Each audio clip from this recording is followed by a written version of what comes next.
Então eu vou começar a nossa conversa assim. Alguém gostaria de nos falar,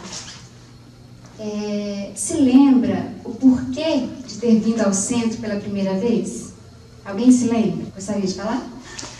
Eu vim porque eu tinha muitas dúvidas e a Dorinha cansou de me chamar. Eu nunca tinha coragem, mas aí uma hora, eu acho que chegou a hora, né? Todo mundo tem sua hora e eu tava com muitas perguntas e vim para esclarecer o que aqui estava acontecendo. E você tem sido esclarecida? Tem. Mais alguém? Eu lembro que na adolescência eu já lia escondido alguns livros sobre a literatura espírita, né? Porque na verdade minha família é católica, aquela coisa toda.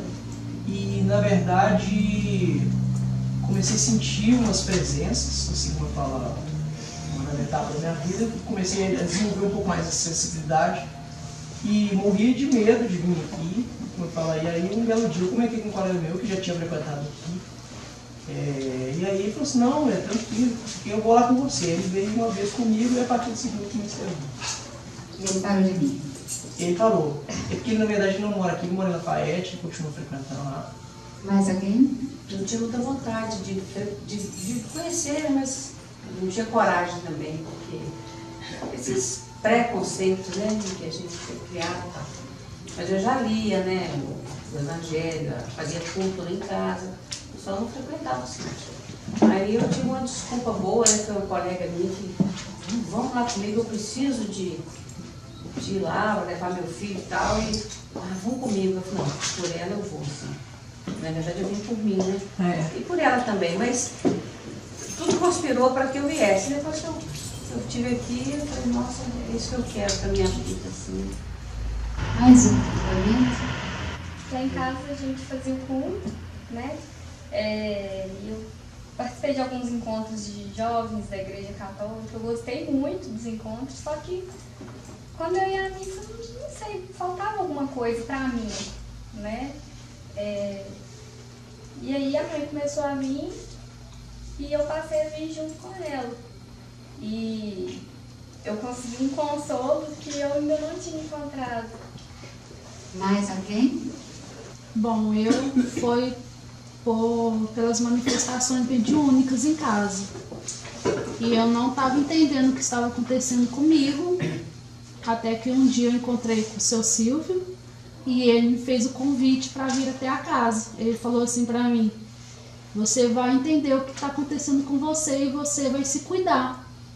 E estou aqui até hoje. E se não fosse aqui, eu nem sei o que seria.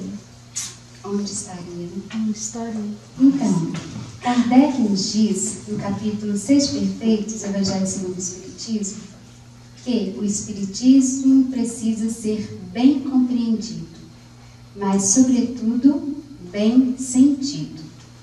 Porque se ele não entrar no nosso coração, ele não faz a obra renovadora que ele é proposto. Então, primeiro é preciso a gente entender. A gente precisa sentir. Cai lá na fé raciocinada. Por que muitos de nós, se não dizer a maioria, está aqui hoje? Porque já compreendeu o que é a fé raciocinada. Porque antigamente nos diziam algo e nós sequer podíamos questionar, né? Que eram os mistérios de Deus. E hoje o Espiritismo nos mostra que tudo tem um porquê. Embora nós não saibamos, seja por merecimento, seja para justamente a gente fazer a nossa prova certinha, mas tem todas as respostas. Ele não nos deixa a mausoléu, né? Ele vem esclarecer a nossa mente e vem fazendo com que a gente olhe de uma maneira diferente, fazendo com que a gente se relacione melhor, com que a gente compreenda os porquês, né? São tantas indagações no nosso íntimo, mas na maioria das vezes eles não nos dão respostas, mas eles nos dão aconchego, né? Eles nos fazem um carinho que a gente sente e que aos poucos a gente vai ficando confortável, vai ficando, a gente vai entendendo ou vai aceitando, né, sem acomodação, e vai aliviando as nossas dores e as nossas aflições. No capítulo 5 fala bem-aventurados aflitos, né? Quem nunca ouviu falar?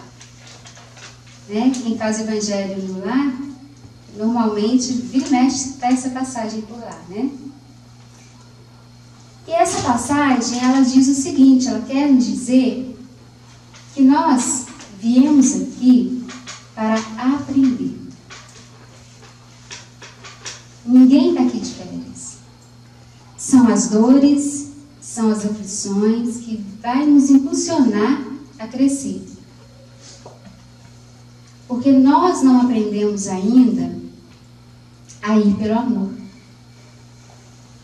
Nós ainda temos a necessidade de ir pela dor. Mas Deus castiga? Antigamente eu via se dizer assim: ah, o meu filho está pagando porque eu fiz isso. Pelo meu pecado, meu filho está pagando.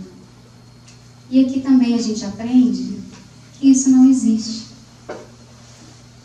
Que tem toda uma lei de ação e reação com tudo que a gente faz, com tudo que a gente pensa, com tudo como a gente age. Então não tem como um filho pagar pelo pecado do pai. O que temos é que nós vamos reencarnar, vamos experimentar, vamos aprender. Uma hora vamos voltar para casa e outra hora a gente retorna. Pode ser o espírito como filho, mas um espírito que já foi mãe. E aí, na Bíblia, essa indagação, né, que ficou torcida ali, é pela reencarnação. Ninguém vai pagar pelos nossos atos, a não ser nós mesmos. Nós somos responsáveis por aquilo que dizemos, por aquilo que fazemos, por aquilo que pensamos. De alguma forma, nos retorna. E muitas das vezes, a vida, né, a nossa existência, ela vem nos ensinando que o nosso círculo familiar, que nós somos tão frágeis, mas tão frágeis, que a gente não consegue imaginar o retorno do pai, da mãe, de um filho, de um animalzinho. Nós somos muito imediatistas e nós não damos tempo para a gente raciocinar que uma hora irá acontecer com todos nós. E aí se vai aquele que é o esteio da família. O que é que essa família vai aprender? Sem aquela mãe, ou seja sem pai, sem filho, quem que vai se renovar diante da perda de alguém que era tudo, que fazia tudo, carregava a família nas costas, vamos dizer assim. E aí aqueles que ficaram vão começar a sua prova. Porque alguém que deu muito amor saiu de cena. E agora eu tenho que experimentar, eu tenho que colocar tudo de conhecimento que eu tenho aqui dentro e exercitar. E se eu não tiver vontade, não é nada fácil. Então, todo efeito tem uma causa. Tais misérias têm um efeito que, com certeza, tem a resposta numa existência anterior. Já viu aquelas pessoas que a gente olha e faz tudo certinho, tudo honestamente e só leva paulada na vida? Nessa existência, aparentemente, não tem. Nossa, mas eu andei no caminho certinho, eu fiz a conta, a matemática exatinha. Por que a minha vida está assim?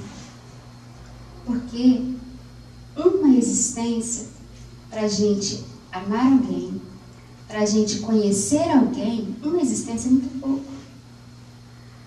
Como é que é essa lei de atração que quando eu reencarno, me aproxima daqueles com quem eu tenho deveres, com aqueles que eu tenho compromisso, com aqueles que eu tenho débitos? Como é que isso funciona? A gente ignorar e falar assim, não, nós só existimos essa existência e ponto. Como muitos de nós ainda precisam de existências e existências para estar aperfeiçoando um dom. Música, né, Vitor? Aí você vê um menininho de 4 anos tocando.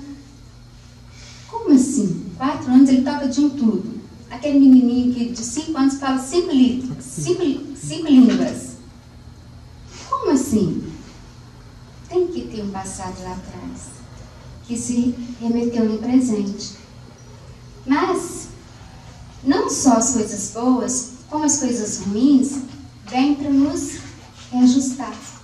E como que eu me norteio nesse meio, sem me perder pelo caminho?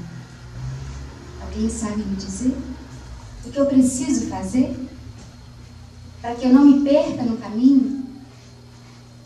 Porque vira e mexe na nossa existência, nós vamos passar por situações em que nós vamos querer desistir, situações em que nós damos conta e outra nós não estamos dando conta, eu quero sumir, que eu não aguento mais, seja o sofrimento, seja a dor moral. E o que vai me levantar? O que vai me sustentar nesse momento? Fé. A fé. Mais o quê?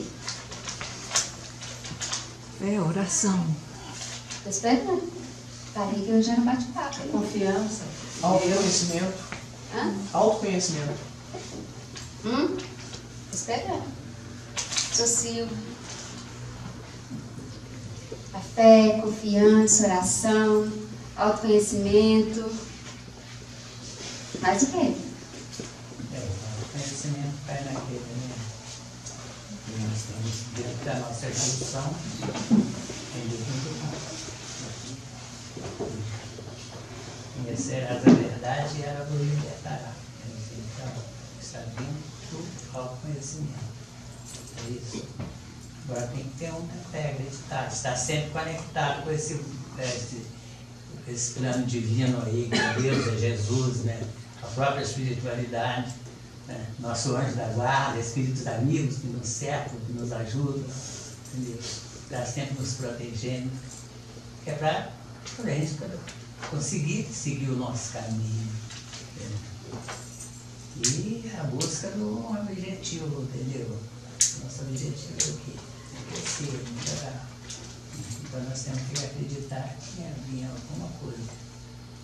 Por mais que com toda prudência e seriedade, com toda honestidade, aquilo não foi suficiente para poupá-la daquele sofrimento que aparece, né, chegar gratuitamente. E é aí que o Espiritismo apresenta a sua mais alta dose de consolação. O Espiritismo vem nos dizendo assim: nós não somos o resultado de uma só existência. Uma só existência seria insuficiente para explicar a vida. É pouco tempo para você gostar tanto de uma pessoa quando você encontra com ela pela primeira vez. É pouco tempo para você gostar de alguém quando encontra ela pela primeira vez. É pouco tempo em uma existência para você ter um dom, habilidades, e às vezes são necessárias várias existências para construção, para conquistar. Uma existência é pouco. O que são 100 anos? Já pararam para pensar? Sopro na eternidade, né? Nós temos as nossas fases na nossa existência. As fases em que o bebê precisa da mãe, as fases com que ele começa a engatinhar, com que ele começa a andar, tem um momento exato, crucial, para a gente dar estudo para os filhos, as diretrizes, principalmente as morais. Porque chega uma determinada idade, aquele caráter já está formado. E está formado com tudo aquilo que a gente, como pais, dá aos nossos filhos, junto toda aquela imperfeição, seja a moral, juntamente com as virtudes. Então, soma tudo. Então, chega um momento que a gente vai estar em conflito conosco mesmo. É como se jogasse um monte de informação, sacudisse a gente e colocar, agora fica de pé. E a gente tenta recetar, e a gente não consegue. Então é preciso que a serenidade para a gente parar, visualizar. Por que tantos acontecimentos de formas dolorosas me chegam? Por que só determinado tipo de pessoas me servem? Por que tudo que eu faço eu não consigo seguir adiante? Porque uma coisa é a aceitação, a outra é a acomodação. Nós falamos aqui que a gente tem karma, mas nós também temos a escolha. Então, nós também não podemos dizer assim, minha fraqueza é porque eu tenho um obsessor de vidas, de existências passadas que não me deixa seguir. Mas olha, o que eu tenho feito para que ele se melhore ou se afaste de mim? Qual é a minha colaboração para que a gente possa evoluir juntos? Que a proposta é essa. Talvez nós estejamos nessa existência atual, vamos citar o centro. Talvez nós estejamos ao lado daquele que há 500 anos eu fiz uma maldade e hoje ele está ao meu lado, para eu experimentar através do amor debitar a minha conta. E não é algo raro. As pessoas que nos cercam têm sempre algo a nos oferecer, seja de bom ou seja de ruim.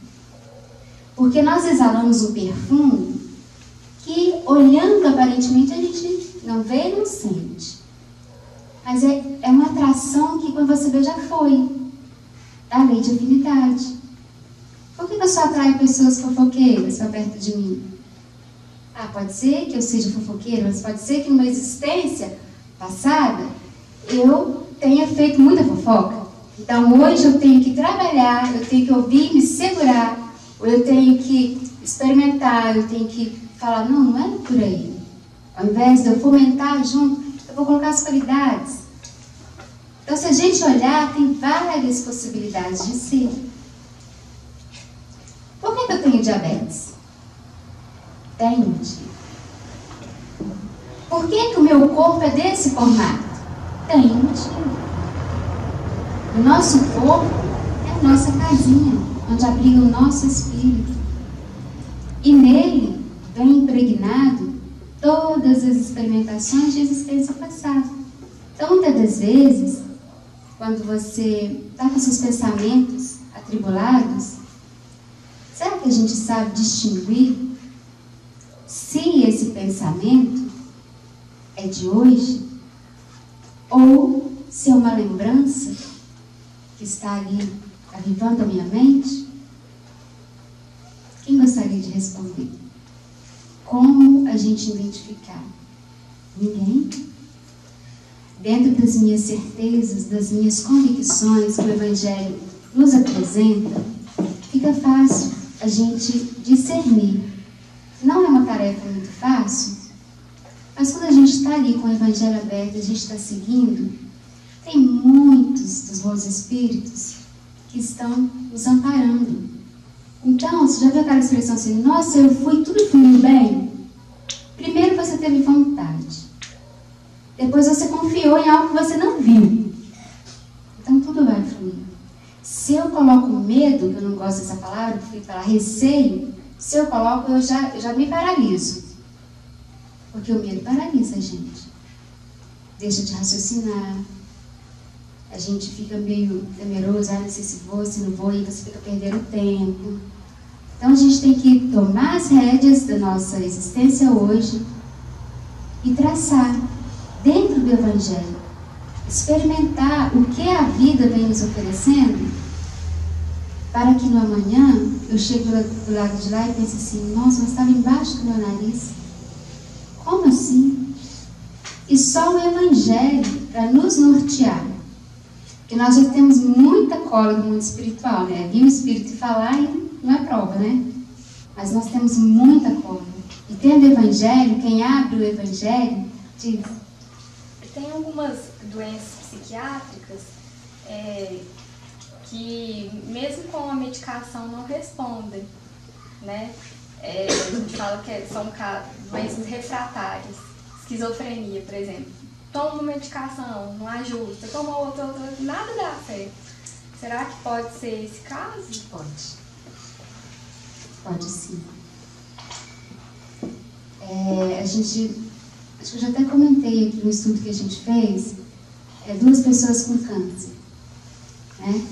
Então, uma chegou e ela vem para receber o tratamento do passe, o tratamento espiritual, e ela, com o tratamento lá, né, dos médicos da Terra, ela se restabelece, fez quimioterapia e tal. E tem aquela outra que tinha a mesma bondade, o mesmo amor, a mesma vontade, veio e passou pela mesma coisa, mas desencarnou pelo câncer.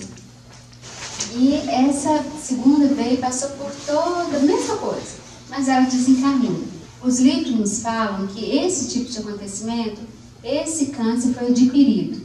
Esse que ela veio, e muitas das vezes, nessa existência, ela vem e ela cura. E o outro caso é o karma.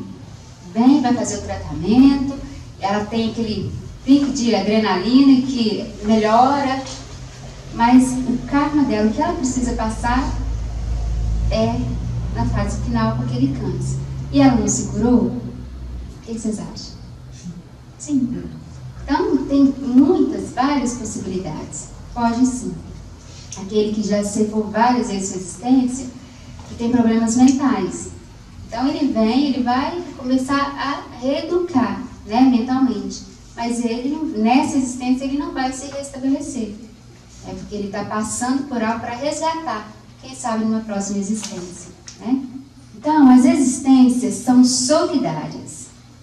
Elas se unem e não podemos cometer o equívoco de avaliar uma criatura pelo corpo. E a gente tem essa mania, né? A gente olha assim e a gente a julga. Nossa, mas pelo jeito, né? A gente tem um preconceito. Nossa, porque fulano é assim, ciclano é assim. Mas eu estou vendo só o corpo. Que história tem ali atrás, tem ali por dentro. Por isso não devemos julgar o comportamento das pessoas. Porque você está na pele dela.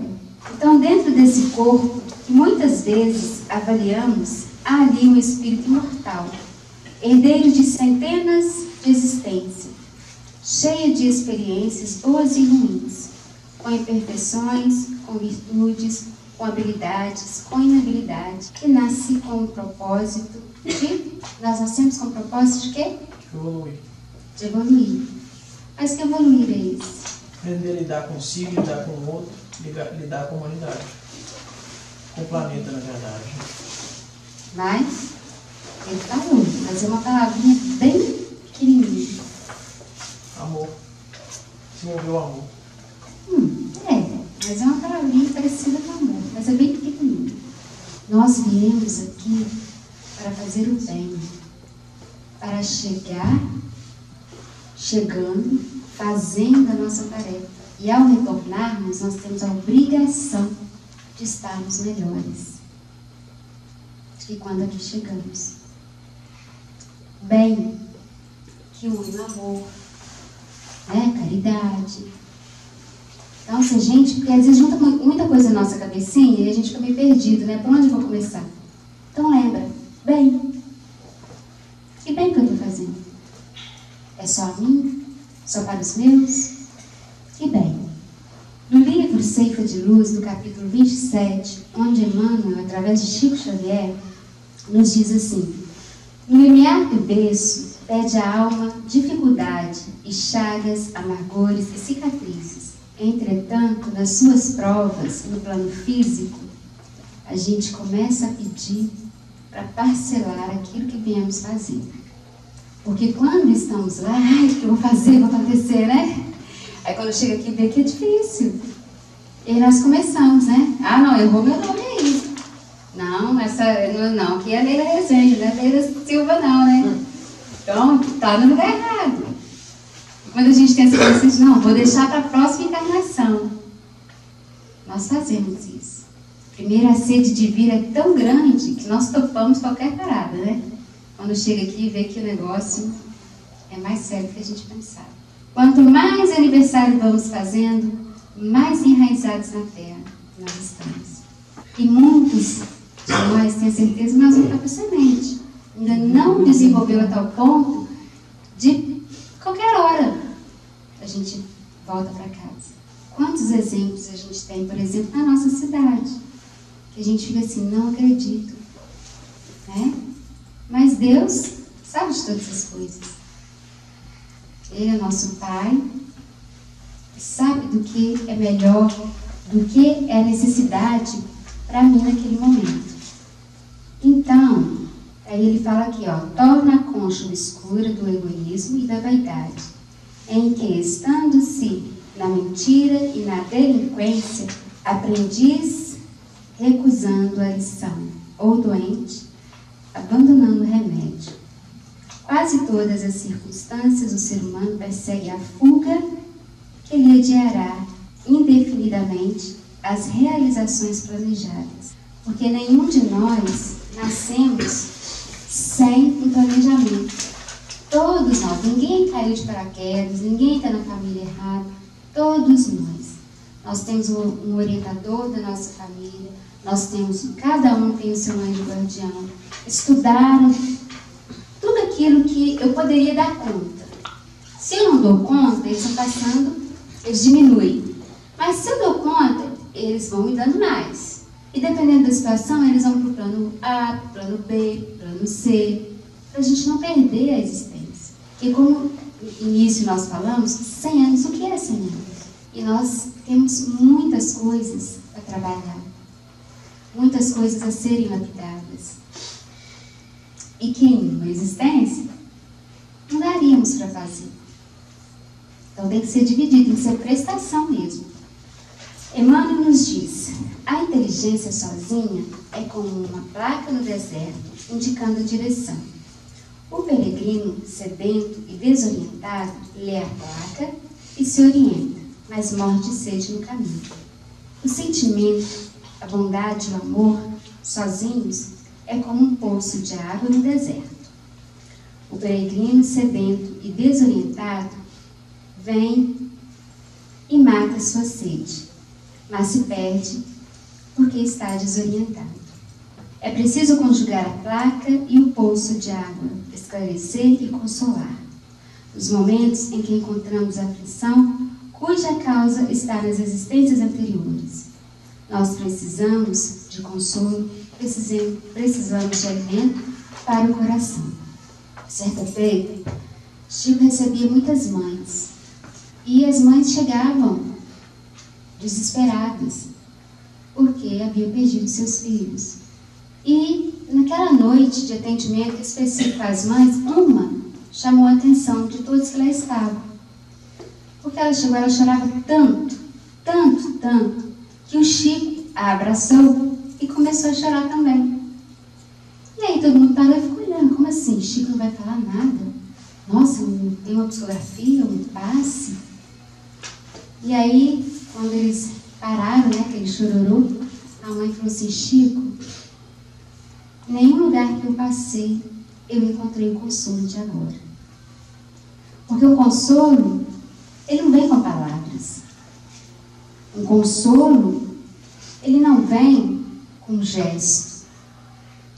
Ele vem quando a gente compartilha, quando a gente adentra o sofrimento do outro. O consolo vem quando eu me coloco no lugar do outro, eu sinto a dor. O consolo é simplesmente um abraço, um olhar, dizendo assim, eu estou aqui, para o que deve é. Porque... até mesmo um repasse de energia, né, da pessoa que está ali para quem está precisando. Sim, aquele abraço sincero, coração com coração. Energia boa, né, para sustentar aquele ser que está necessitando. Sim. Então, gente, precisamos de força, coragem. Só quem ama é capaz de proporcionar, em alguns casos, só quem ama é capaz de proporcionar a leveza, trazer a tranquilidade, a serenidade. E, em alguns casos, somente a prece. Aquela prece que a gente adentra o nosso quarto, que a gente fica ali quietinho, né? E conversa com Deus. Porque muitos de nós nem sabemos ainda como é conversar com Deus. Porque às vezes nós vemos as nossas mazelas e nós temos tanta vergonha que a gente nem se abre com Deus. E é preciso a gente abrir o nosso coração para deixar que esse amparo, que esse amor chegue até nós, curando as nossas dores, as nossas feridas. Como diz Francisco de Assis, falar do Evangelho, muito pouco, mas praticar. Porque saber nós já sabemos. Nós estamos precisando praticar. E como é? Eu aprendo o Evangelho, é igual a mãe que pede uma criança de 2 anos, eu vou chegar para ela na frente e vou falar 30 minutos, olha, seu filho desencarnou, tem uma causa, né? Não vai saber agora, mas pode ser por isso, pode ser por aquilo, mas tenha força. A vida é assim mesmo, mas deixa eu te falar, ninguém morre. Isso tudo está no Evangelho. Mas é hora de eu falar? É hora de eu me expressar dessa forma? Não é. Não funciona. Eu faço atendimento e 2 pessoas me disseram, espíritas, são espíritas. Eu ficava furiosa quando alguém chegava para mim e falava assim, tudo passa, a vida continua. A pessoa que entende. Eu falava tanto isso na minha cabeça, né? Eu comecei a ficar com raiva. Então, é melhor um abraço, acolher, né? A doutora Érica ali sabe, quem está com depressão, não é que você fala assim, levanta, vamos passear, vamos para o shopping, vamos para a cachoeira. Ela não quer isso. Ela quer ficar no canto dela, no mundo dela. Então, naquele momento, quem vai tem que ficar no mundo dela. Presença. Mostra para ela que você está aí porque deve é. Mas uma pessoa que está com depressão, ela não quer sair, ela não tem vontade de sair. Então, é presença. Nesses momentos de dores e aflições, presença. Que a gente faça a nossa oração, né, mentalmente. Quem aplica o passo, olha, eu posso explicar o passo? Eu posso bem dizer? Porque, como o Ramon falou, você troca as energias, que a gente sabe que funciona assim. Então, você vai medindo até onde você pode ir com os recursos que a gente tem para oferecer. Então, a dor é o supremo teste da fé. É preciso também que a gente tenha em mente que nenhuma tempestade dura para sempre. Por mais que doa, vai passar. Já viu aquela chuva de granizo? São minutos, né?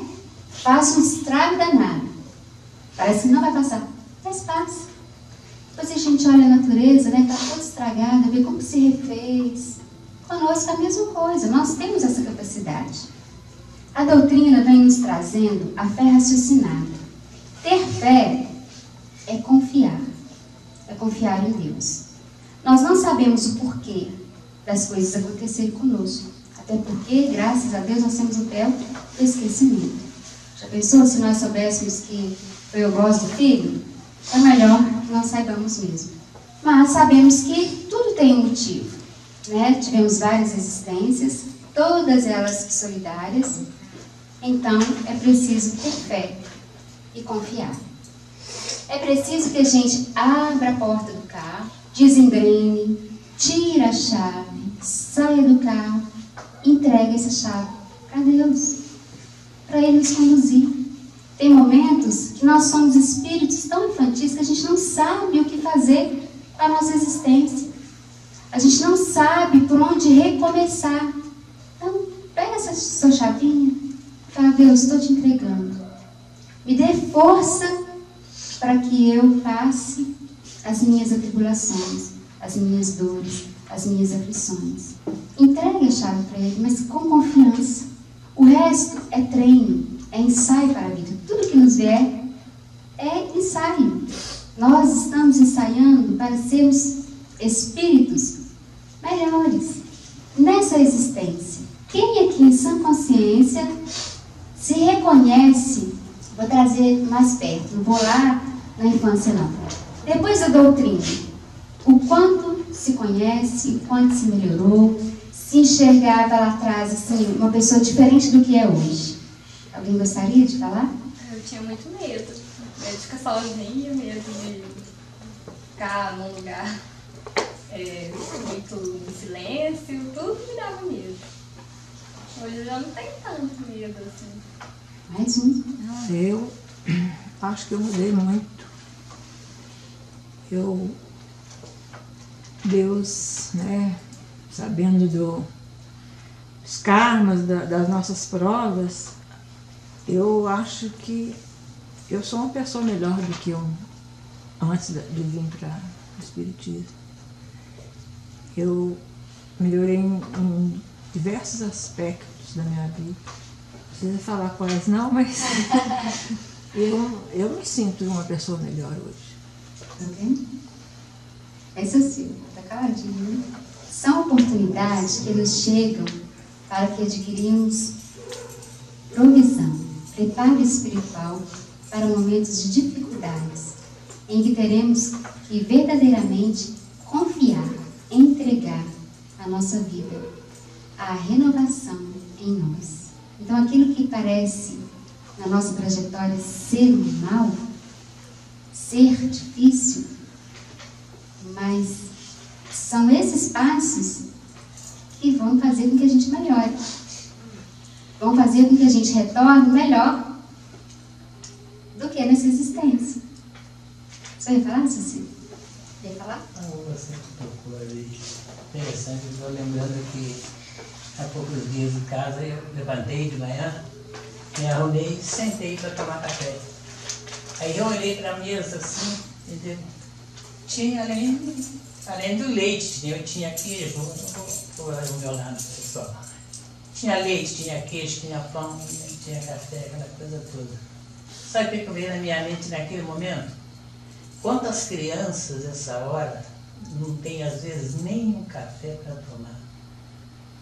Aí eu me lembro lá na África, por exemplo, né, há tempos atrás eu vi num lixão, os caminhões jogando aquele lixo, uma porção de crianças ali, catando algo que estava no meio daquele lixo para se alimentar.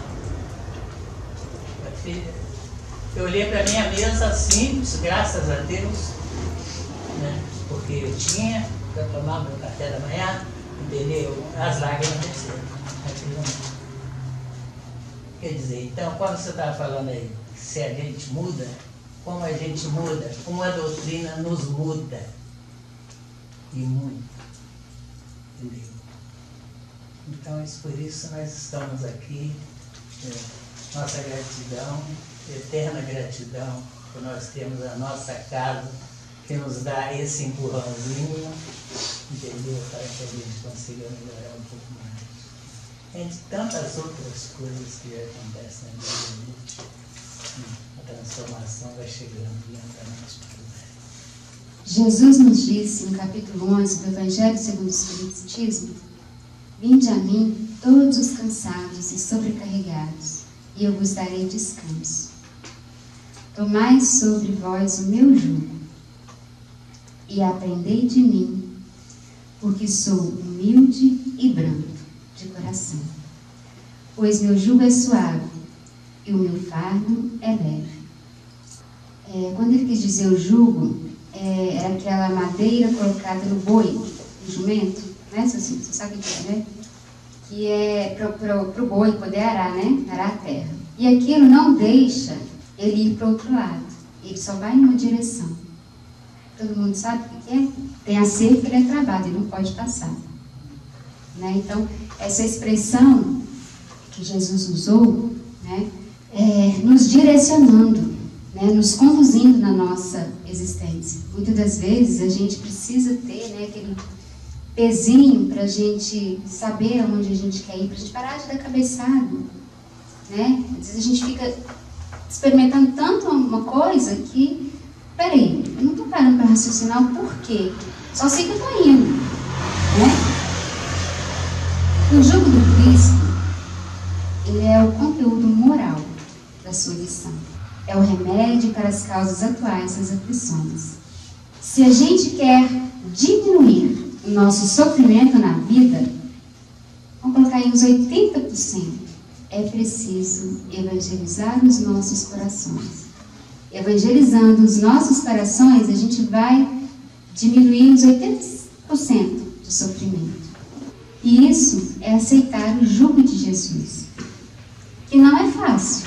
Não é fácil você estar aqui na terra, presa a um corpo, ter diversas situações, e você lá no meio, a gente fica mesmo desorientado. E se nós não estivermos evangelizando os nossos corações, fica mais difícil ainda. Eu fico sem norte. Certa feita, Chico Xavier, ele adorava os animais, né? E ele tinha um cachorrinho que todas as noites, quando ele retornava do trabalho, ele tinha um cachorrinho. Ele brincava, ele cuidava, ele conversava com aquele cachorro. E aí, certa feita, esse cachorro ficou doente. E aí alguém falou, gente, vou ajudar o Chico. Vou matar esse cachorro. E matou o cachorro. E aí Chico ficou extremamente chateado, magoado, porque mataram o cachorrinho dele. E o pior, ele sabia quem era, né? E aí ele foi, entra anos, sai anos, e ele com aquela mágoa lá no peito. Então a irmã falou para ele assim, Chico, deixa eu te falar uma coisa, a gente tem que resolver isso. Essa sua mágoa está atrapalhando os trabalhos mediúnicos. A gente tem que resolver isso aí. Já sim, você vai procurar aquele que matou seu cachorro, vai perguntar, vai saber, se vira, vai saber o que ele precisa. Ele falou, peraí, ele me maltratou, matou meu cachorro e vou ter que dar um presente para ele? Sim, vou ter que dar um presente para ele. Então Chico vai até a casa dele e aí ficou sabendo que ele precisava de uma máquina de costura. Aí Chico estava indignado, nossa, mas além de ter feito isso tudo comigo, vou te dar uma máquina de costura para ele? Como assim? E aí, no momento, ele vai, ele compra, né? Cadinho ganhava pouco, ele deve ter dividido ali em 3 encarnações, deve ter bem pouquinho que ele ganhava. Acredito que uma máquina de costura era bem carinho, né? Então, o irmão alertou a ele que essa máquina estava atrapalhando, né? Nos trabalhos. Então, Chico foi lá, comprou o presente e entregou para ele. Quando ele entrega o presente, aquele que recebeu, ele mandou uma luz que foi de encontro com o chakra cardíaco do Chico. E aquela luz iluminou, retirando aquela cor cinza da mágoa. E Emmanuel aparece para ele e diz, Chico, receita do Cristo. E nós? Será que a gente consegue? Será que nós temos condições de perdoar? Será? Já chegamos nesse patamar? E por aí, vida fora, a gente encontra exemplos e exemplos de pessoas que a vida não foi nada fácil, mas a pessoa exala um perfume tão bom. As suas histórias de vida, mesmo que de lutas, nos passam uma lição que não tem peso que deveria ter. Nos ensinam o tempo todo. São pessoas que já conseguem ser como Chico. Na nossa condição, seria hipocrisia dizer assim, mas eu não tenho que perdoar, eu não tenho mágoa, eu não tenho egoísmo nesse mundo, porque a gente tem. A gente está aqui justamente para trabalhar isso. E o que é suave? Alguém sabe o que é suave?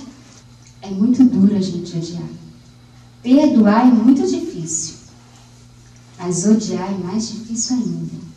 Mas e se a gente sugerir assim, aquela pessoa que eu odeio, aquela pessoa que me traz transtornos hoje, ela tem 99,9% de possibilidade de vir reencarnar no meu lar. E aí? É o que mais acontece conosco. A gente quer ficar com aquela pessoa ao nosso lado? De qualquer forma, teremos que aprender com ela. Então por que, se já está aqui, por que não vamos aprender? Porque se a gente ama, a gente só vai aprendendo o que é o amor amplamente e a gente vai multiplicando. Na nossa condição, a gente distancia, porque quando a gente aprende o amor, eu vou para um lugar que necessita dele. Mas se eu odeio, o que eu estou fazendo? Eu estou trazendo para mim. É o que acontece com a gente hoje. A questão é que o ódio é doce quando se põe na boca e amargo para o resto da vida. O perdão, ele é amargo quando colocado na boca, mas depois fica doce como mel, bem docinho. O fardo de Jesus é leve. O fardo que ele coloca sobre nós é o fardo dos nossos deveres. E quem cumpre seus deveres se liberta. Quem aceita as aflições está iluminando os futuros caminhos. Por isso, é leve. Vale mais cumprir os deveres e aceitar com humildade as aflições que nos chegam do que não aceitar e findar assim por multiplicar as nossas aflições. Essas são as lições do Espiritismo que esclarece e consola nossos corações. Uma coisa é certa: se passamos com humildade, brandura, nossas dores, nossas aflições, não tenham dúvida, nós teremos as melhores companhias do mundo espiritual. Aqueles que nos antecederam, aqueles que nos amam, os bons espíritos que nos acompanham com simpatia. Se nós tivermos a brandura, a humildade, nós teremos todos eles a nos amparar, a nos auxiliar na nossa caminhada. E nos momentos mais difíceis, sentimos a presença desses corações que tanto nos amam. É preciso ter a brandura, a serenidade, para perceber o acolhimento deles, que é a todo tempo. Então, com essa reflexão, a gente fica meio introspectivo, pensando: o que será que eu fui, pelo menos na última existência? O que será que eu fiz para estar resgatando hoje? O que eu preciso ter? O que eu preciso ser para caminhar no meu caminho reto? No caminho em que eu vá encontrar o consolo para as minhas dores e aflições. Porque são essas situações que vão nos impulsionar a melhorar. É preciso ter a brandura, ter a humildade, ter a bondade, ter a serenidade. É preciso estar cada um consigo mesmo. De vez em quando é bom estar só. É bom pensar naquilo que fizemos, que falamos, refletir: por que eu estou caminhando em círculos? Por que eu estou tão nesse círculo vicioso que não me deixa pegar a minha reta e seguir? É preciso pensar que tipo de espírito que eu serei daqui a 6 meses, daqui a 1 ano, daqui a 2, daqui a 10. Alguém tem noção do que era 10 anos atrás? Alguém lembra? Pode falar. Quanta mudança, quanto aprendizado. E será que estávamos sozinhos? Porque ninguém faz nada sozinho. Se o mundo espiritual não nos diz, eles nos inspiram, nos inturam, falam conosco, através de sonhos, através de um amigo, através de uma mesa mediúnica, dentro de um centro. O tempo todo nós estamos sendo consolados. Só que a espiritualidade, ela vem devagar, de mansinho. Nós ainda temos uma energia tão grosseira, tão densa, que às vezes a gente não percebe o que estão nos dizendo. Certa feita, um acontecimento que aconteceu comigo.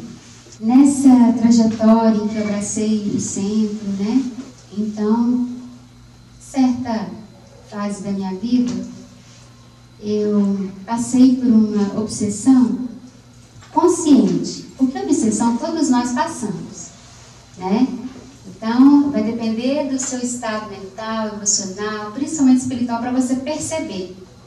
Só que eu estava dentro do centro. Eu saía de uma reunião e eu saía com uma procissão atrás de mim. Então, eu fiquei meio rebelde. Estou numa reunião, por que eles têm que vir aqui para casa? Fiquei meio chateada mesmo, briguei com Deus mesmo. O que eu fiz? Eu fiz, que cargo é esse?